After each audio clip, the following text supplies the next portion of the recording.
Hi, welcome to What Are You Really Saying? My name is Najae Stevenson. I am a senior consultant at Daugherty Buisness Solutions, providing software solutions for the past 5 years in various industries. I am a champion in professional expression, mother of four, and leader in Daugherty's Diversity and Inclusion Board. Thanks, Najae. And hi, everyone. I'm Kelsey Williams, a senior software consultant with Daugherty Buisness Solutions. I've been working with distributed teams for over 5 years, hand in hand with leadership and the dev team to improve communication and agile practices. Today, Najae and I would like to talk about communication.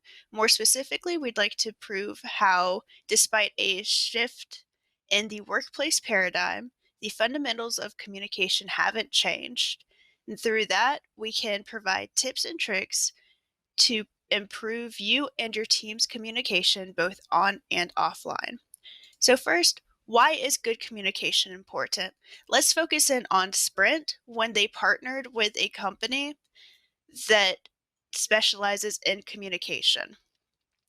This company came in and taught executives and identified and taught communication influencers how to utilize crucial conversation values. These teachings were then distributed across the entire IT department, and immediately Sprint saw improvement in relationships between executives and employees to the extent that trust levels in leadership skyrocketed from 30 to 50% in just the first 2 months. Project key metrics such as quality, time, and cost improved by 10 to 15%. System availability for 15,000 end users improved by 90% and productivity by 93%, all while reducing customer care expense by $20 million annually. So, what does this mean for your team? Well, a different study ran a survey that found that 82% of the participants felt there was a significant organization wide initiative that was likely to fail. On top of that, 78% responded that they were working on a doomed project. Despite those bleak responses, 81 feel it's impossible to approach key decision makers. This leaves 77% of the responses coming into work and spending their time and energy on projects that they equate to quote unquote slow motion train wrecks. And if that wasn't bad enough, let's make it a little bit more personal by seeing that 92% of career advancements have been hindered from poor interpersonal skills, which is a direct result of poor communication. Ending on a more positive note, Cisco, when they were transferring on site teams to virtual teams, prioritized the success of that transition. And in doing so, they saw 72% improvement in productivity, and 83% of their employees reported back that communication among peers was the same or improved after becoming virtual. So, with that in mind, what is communication? Let's go back to the classroom for a moment and look at the communication model. Here we have two peers that are receiving one another's messaging, formulating a response, and sending said response. These communications go through barriers such as the medium of the communication, the environment, and the attention of the sender or receiver. Unfortunately for communication, once it makes it to the receiver, it's not a simple jump to response. Instead, we apply our own interpretation to our sensory inputs to decode the message. This means applying social conditions, dispositions, and previous experience. This gives us a initial gut feeling about what we just heard or saw. And as we begin to formulate a reaction, we acknowledge those feelings, reflect on our own motives, and then move forward into encoding a response that also takes into account barriers and what the sender may receive as we communicate back. Though I've spoken a lot of words in this presentation already, when we break down what communication is, words actually only make up about 7% of communication, whilst nonverbal makes up the other two elements, including paralinguistics and visual cues. As an example of this, if you've ever heard someone say, or you yourself said, it's not about what you said, it's how you said it. That is a perfect example of how the words of the communication were overwritten by the nonverbal communication of the message. When applying these three elements of communication to our communication model, we see that the medium barrier of communication plays a crucial role in what elements make it to our receiver. In face-to-face conversation and video chats, we have all three elements present and received. In phone calls, audio meetings, or video meetings where no one has their video on, we lose the nonverbal or body language cues that we get from someone's facial expressions or posture. Then in text-only based communications, we begin to lose the paralinguistics or tone of the messaging as well. Najae will cover ways to bring back some of the tone or paralinguistics in text-only based communications later on in this presentation. That's all well and good, but just because we know our recipient is hearing us, how do we know that they're understanding our intention and goals? This comes down to preferred communication style or persuasion. These aren't new ideas, as Aristotle's Modes for Persuasion lays out ideas like logos, ethos, and pathos. There he argues that appealing to one's reasoning, credibility, or emotion help persuade someone to see what you're talking about. Today, we break this down into 4 different preferred communications on 2 different scales. We still have emotion and unemotional appeals presented in a linear, more step-by-step fashion, or more free-form, like a casual conversation. Another communication preference that may get in the way of your audience hearing what you're trying to say is a preferred medium. Some like documentation and email format, whilst others will appreciate an impromptu phone call or video conference. We recommend that after this presentation, you take some time to determine your preferred communication and medium so that you know what you default to when you're trying to persuade someone, as well as be able to better identify who you're talking to, what their preferred methods are, and alter how you might present your material so that they're more receptive to hear what you're saying.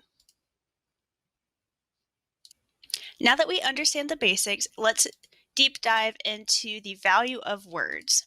So what is a word? The dictionary definition is a single distinct meaningful element of speech or writing. But what does a word mean? We break this down into denotation and connotation. The denotation is simply the dictionary definition. So if you use a word that I do not know the meaning of, I can look it up in a dictionary source and from there better understand the meaning of your communication. Connotation is an idea or feeling that a word invokes in addition to its dictionary definition. This may vary from person to person depending on their experience and background. Because of that, the words we choose to use become very important. As you previously saw, words only make up 7% of communication, but that may increase depending on the medium you use to communicate, as words may be the only thing getting through to your recipient. So we want to make sure that the words we use add clarity to our message. This means being precise, using names, numbers, and titles where we can, formatting our words in list form so that they're easily understandable, and sticking to easier words so that we don't accidentally invoke someone's improper connotation that we don't mean.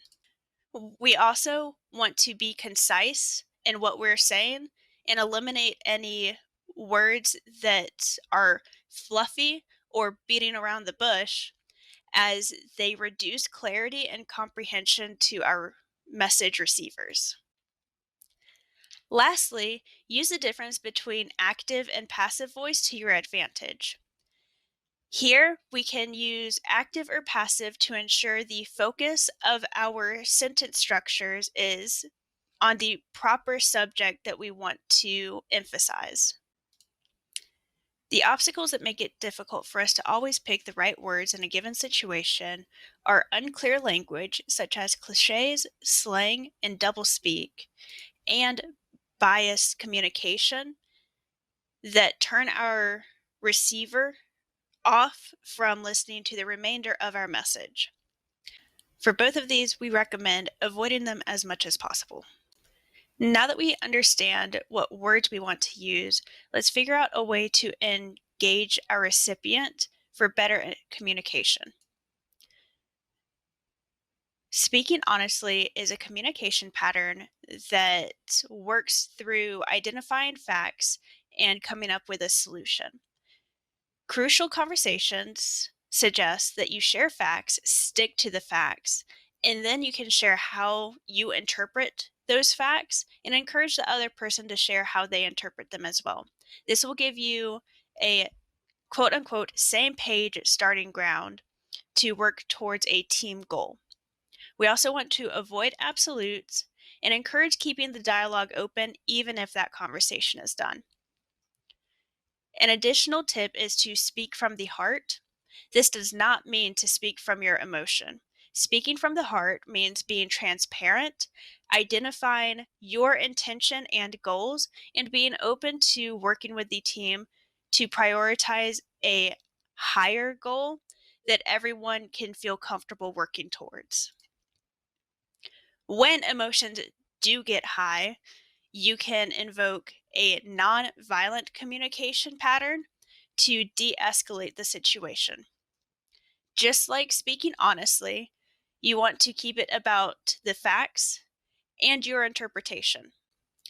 This way, when you get to the because I need section, you're speaking more to what you actually need from the environment or a value, and not pointing fingers or passing judgment. The fourth and last step for this is reaching out a hand and asking the other to join you in completing a higher team goal. Lastly, I'd like to cover the art of email structures. They have a beginning, middle, and end. And I don't mean those 3-word emails where they have a word beginning, a middle word, and an end. I mean, have a personal note at the beginning, checking in on whoever you're talking with, saying Happy Monday or Friday, or I hope this email finds you well.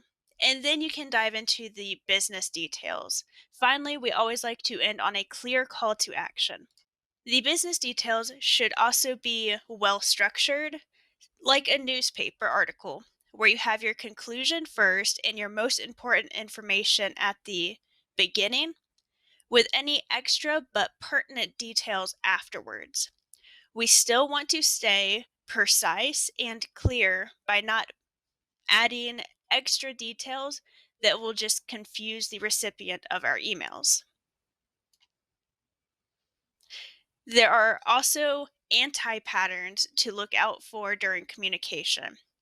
These are like the limiting options that we saw in speaking honestly, where we give a this or that phrase, which limits everyone in the conversation to two options when there may be more options that have not been explored yet.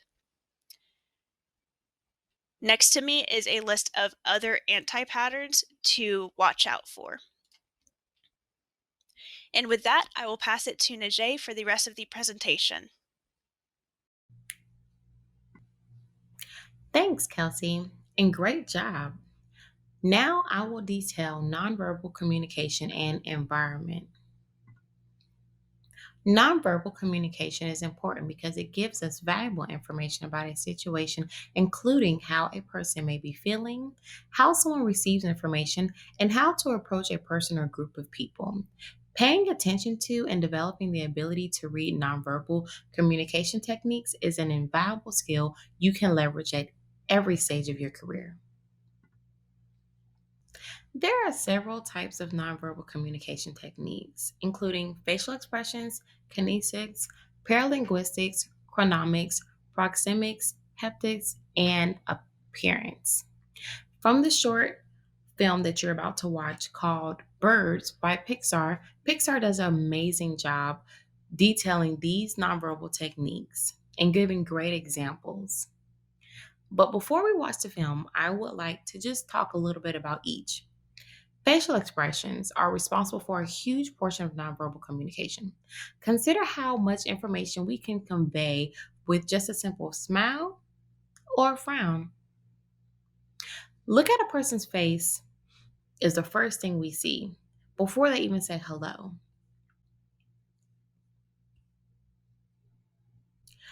Consider movements and signals.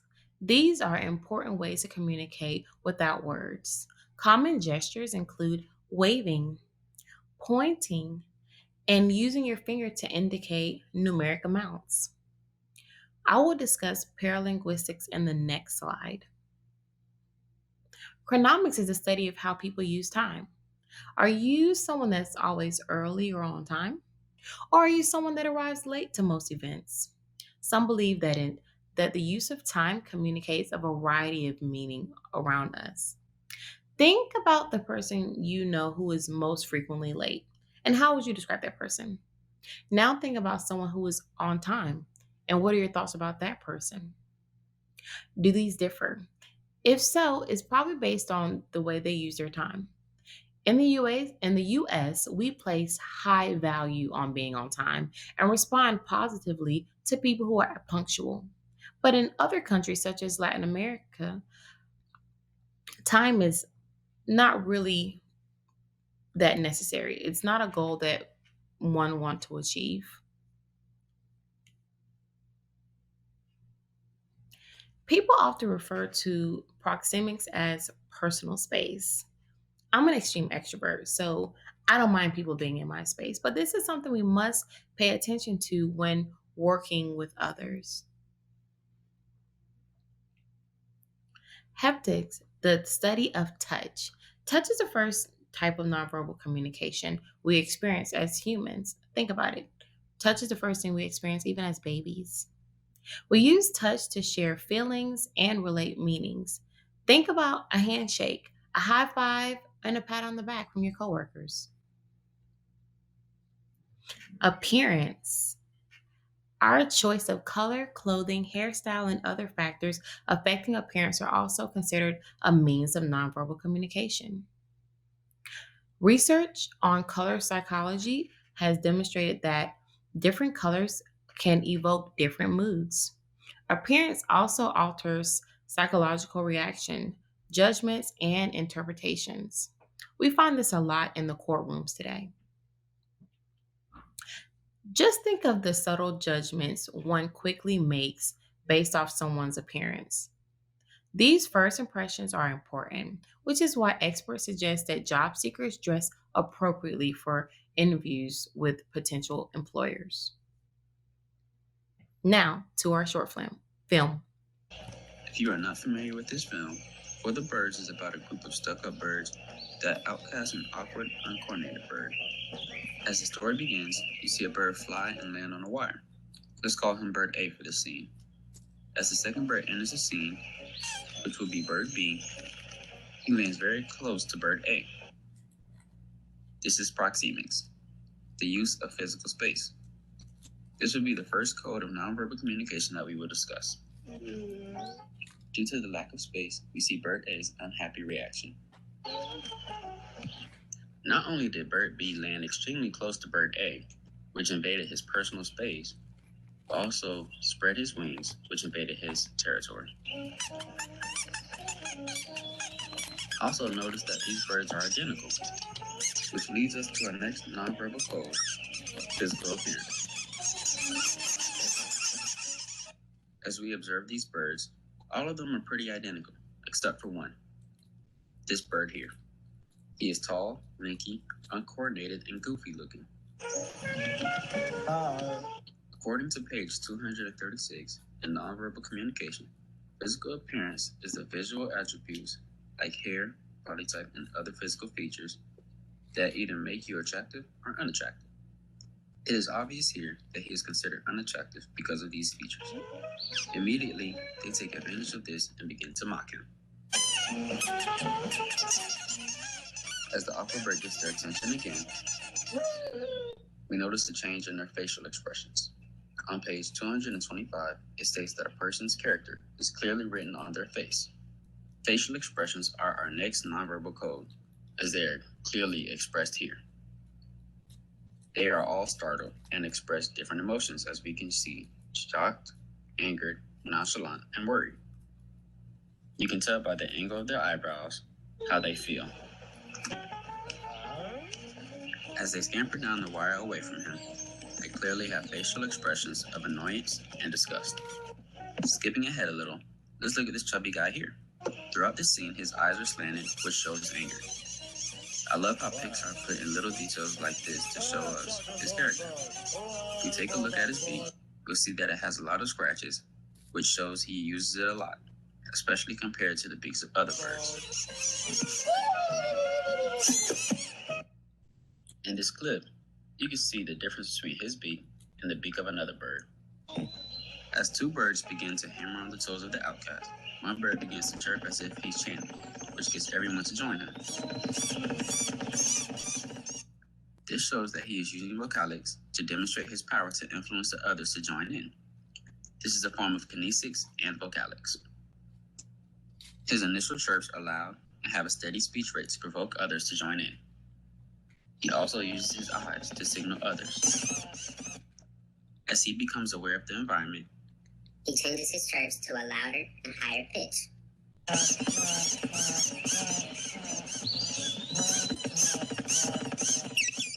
The speech rate also speeds up. In doing this, he exerts a dominance over the birds to get their attention to help stop the hammering of the middle two birds. Paralinguistics refers to the vocal communication that separates the actual language. There are several factors when it comes down to paralinguistics: tone, speed, volume, pitch, and quality. Consider the powerful effect that tone of voice can have on the meaning of a sentence. When said in a strong tone of voice, listeners may interpret approval. The same word said in a hesitant tone of voice may convey disapproval or lack of interest. Do you want to go to the mall? Yeah. Yes. What was the difference and what message words conveyed by that example? Rapid rates of speech and quickly coming up with a response have been correlated with composure and self assurance. Research indicates that confidence, assertiveness, and boldness are reflected in louder speech. Now, that doesn't mean that you walk around here speaking loudly, but if you do need to raise the stakes or be more assertive, raising your vocal volume will help you do this. Be mindful of your tone. A cold tone of voice might suggest that you're not okay and you don't wish to discuss it. A happy, bright tone may reveal that you're doing great. A sober, downcast tone would indicate that the complete opposite of how you're feeling. And perhaps a friend or family member should inquire more about how you're doing. A high pitched tone can often sound squeaky and childlike.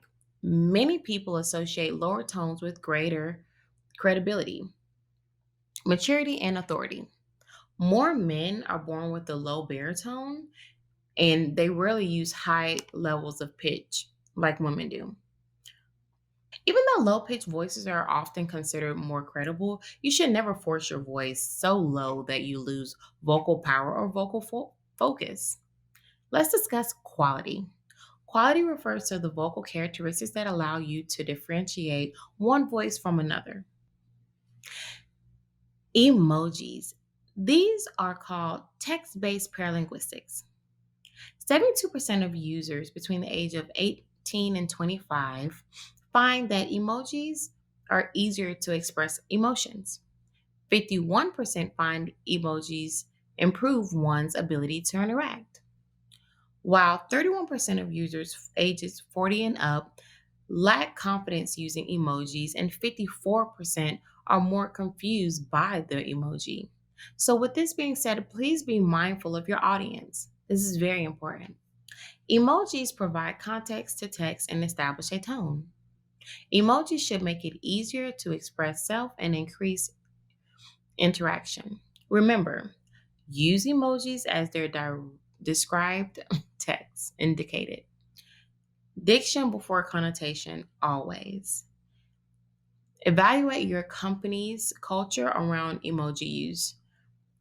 Same business rules apply to emojis as words. Keep it work appropriate.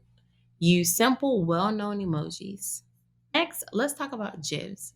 I use GIFs all the time with my team on Slack. An image is worth 1,000 words. Well, GIFs communicate expressions and feelings. I wonder how many words are they worth? Once again, GIFs establish a more personal communication and they express nonverbal communication virtually. Make sure you follow business rules. Let's discuss camera cues. Your idea's perceived value will be judged not so much on the idea itself, but how well you can communicate it. Nancy Durante. Before presenting your content to your audience, check your tech. You're at a huge disadvantage if your audience can't see or hear you well. Find the right audio. The right audio ensures positive listening experience for everyone. Think Murphy's Law. If it can fail, it will. So give yourself time to make sure that everything is running. Be sure to check your bandwidth, and if you need to, consider an Ethernet cord. Update your virtual software and turn off distractions. Let's discuss visual appeal. Where you position yourself on a camera and your lighting in your room can make or break your visual appeal. Eye contact is critical when it comes to audience connection. Your camera height should be eye level. You shouldn't be seeing the ceiling. You should not be too low. You should not be sitting too high. And you don't want to have a bright light in your back. This is called backlit. Last but not least, let's discuss environment. We want to break down communication barriers. These include computer, trust, focus, and exclusion. Due to COVID-19, many companies have turned 100% remote. When presenting content or in a meeting, establish yourself as a person and not just an interface. Show your face, have an audio call, give your voice life through nonverbal communication techniques previously discussed. Have small talk with your team. Set up and attend happy hours and engage team building opportunities. If you need help with any of these, please reach out to me. I conduct virtual team building activities at Daugherty all the time. I'm even part of the social committee for D&I.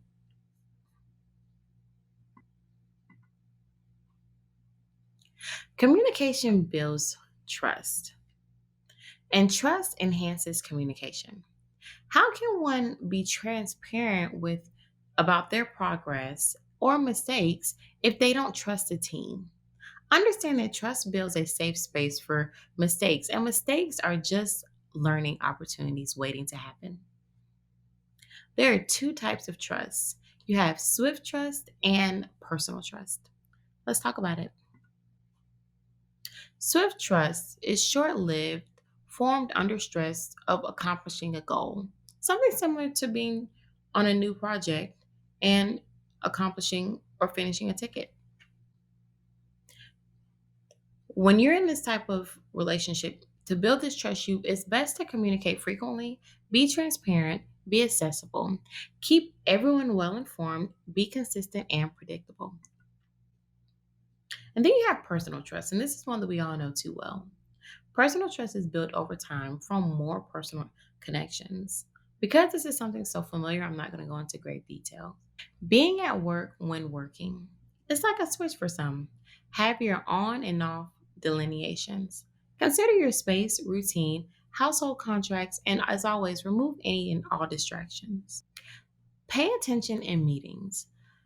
Pay attention to the speaker. Remember nonverbal cues, eye contact, subtle movement, remaining focused, and of course, effective listening.